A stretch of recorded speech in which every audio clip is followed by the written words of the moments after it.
உள்ளே அன்பு.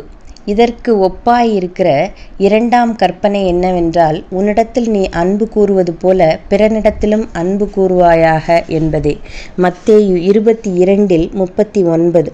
மனைவியை நினைக்கும் போது மனம் கசப்பதும் கணவனை நினைக்கும் பொழுது மனதிற்குள் முறுமுறுப்பதும் நல்ல வாழ்க்கை அல்ல. ஆனால் இவைகளை தவிர்ப்பது எளிதான காரியங்கள் அல்ல.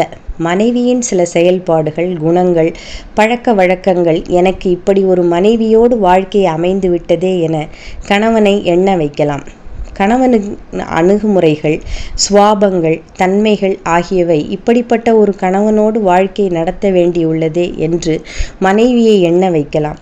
சில விஷயங்களில் எதிர்பார்ப்புகளுக்கு எதிராக வாழ்க்கை துணை அமைந்திருக்கலாம். மனதாலும் நினைவாலும் மனைவியின் மேல் அதிருப்தி அடைந்து கொண்டும் பிரியமில்லாமல் இருந்து கொண்டும் வெளிப்புறமாக மட்டும் நன்றாக ஒன்றாக இருப்பது தேவனுடைய பார்வையில் ஒரு வேடமான வாழ்க்கை.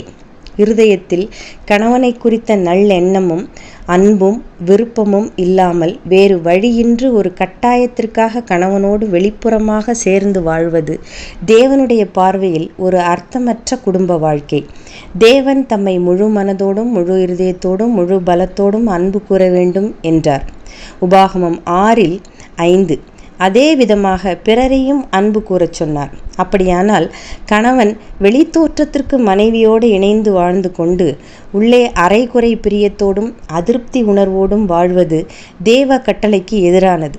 கணவனோடு சேர்ந்து வாழ இசைந்த போதிலும் உள்ளான மனதில் பிரிந்து வாழ்வதில் பிரியப்படுகின்ற மனைவியின் மனநிலை தேவனுடைய நியாயங்களுக்கு எதிரானது. குடும்ப வாழ்க்கையின் ஆசீர்வாதம் கணவனை மனைவி உண்மையாக உள் மனதில் ஏற்றுக்கொண்டு நேசிப்பதிலும், மனைவியை மனப்பூர்வமாக உள்ளான ஆவியில் ஏற்றுக்கொண்டு கசந்து கொள்ளாமல் நல்லுணர்வு கொண்டிருப்பதிலுமே ஆரம்பமாகிறது. குடும்ப வாழ்க்கையில் இந்த பகுதியில் வெற்றி காணாத வரையிலும் பிற ஆசீர்வாதங்கள் எதுவும் உண்மையான மகிழ்ச்சியை தராது. ஏனென்றால் கணவனும் மனைவியும் உள்ளேயும் வெளியேயும் ஒன்றாக இணைந்திருக்கும் ஒரு அனுபவத்தை தான் கர்த்தர் முதலாவது பார்க்க விரும்புகிறார். சிந்தனைக்கு: நண்பனாயிரு, இல்லையேல் விரோதியாயிரு. உள்ளில் விரோதியும் வெளியில் நண்பனாயும் இராதே. ஆமென்.